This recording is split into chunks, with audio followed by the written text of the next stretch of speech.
السلام عليكم ورحمة الله وبركاته. اليوم تقريبا عندي عدد من المغرب، واليوم بالمناسبة أول مرة نحضر حالة وفاة. تقريبا باش نعيشكم معايا الحالة أول باش نتعرفوا على تقاليد المغرب، كيفاش تتم العملية، كيفاش اش يعملوا في الوفاة، اش يعيشوا الناس كذا. هذا المجر تقريبا باش تكون ثم اختلاف بين تونس والمغرب. انا عشت في تونس ونعرف تقاليدنا الجميع، وهذه اول مره كما قلت نعاودها اني نحضر الوفاه في المغرب. اليوم معايا اخونا نور الدين باش ينجم يعطيني افكار الساعه مسبقه على اش باش يصير اليوم ان شاء الله. تبعوا الفيديو من الاول والاخر باش تعيشوا معنا الاجواء اول باول. نور الدين باش نسالك واخويا، انتم هذه شوفوا تعملوا خيمه لبرا في الشارع، 3 خيمات اللي عملتوهم. شنو زعما 3 خيمات؟ ليش مجعولين 3 خيمات هذوما؟ واخويا التونسي النهار الاول ملي كان كيموت الميت، النهار الثاني كنديرو العشاء. بالنسبه ل3 الخيمات كيكونوا فيهم نساء ورجال، كيتعشاو نساء ورجال فيهم. كيكونوا الطلبه كنديرو الرجال بوحدهم والنساء بوحدهم، كندير لهم العشاء يتعشاو وكيقراو القران صافي وكيمشيو في حالهم. هادشي اللي كيكون. يعني انتم بالنسبه لكم انتم حسب ما شفت انا الميت دفنوه في النهار الاول. الميت كندفنوه النهار الاول في العشيه. اللي ما عندناش طبيعي، نحن في تونس نحن كنخلوه يبات، انتم تدفنوه في النهار الاول. حنا كندفنوه في النهار.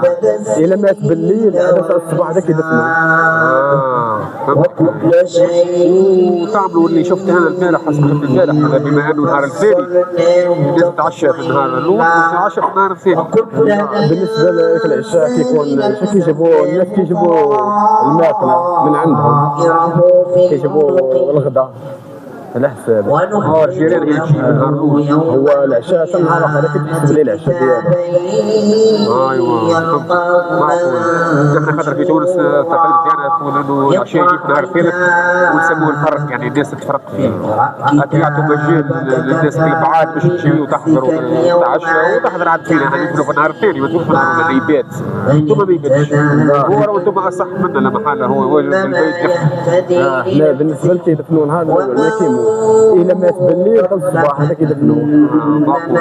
والصباح النهار الاخر كيديروا العشاء ديالو، كيعطوا الناس كيجيو يتعشاو.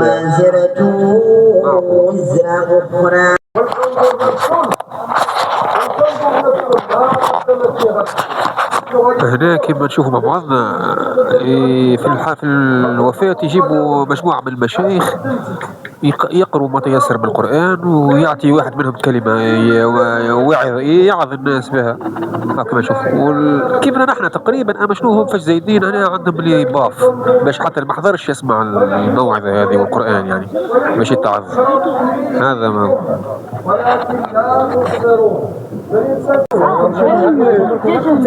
يلا داري يلا يلا خليك تصور. قلت بسم الله واللي بغى يعرف. كما نشوفوا بعضنا معناها جابوا دجاج شوفوا محمر كما يقولوا هما. هذا من تقاليدهم هما، يعني يجي دجاج يعني في حالة الوفاة كما هكا.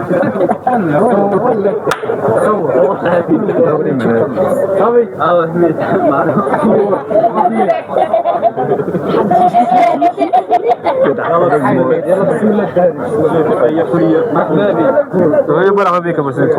مرحبا بكم. خليكم صحة. بعض الدجاج جاتنا هذه اللي يسموها السفة. السفة هكا ولا؟ السفة هذه السفة مغربية. هذه السفة، وكاين سفة أخرى السفة المدفونة. هذه سفة عادية. شنو السفة هذه؟ هذه سفة عادية.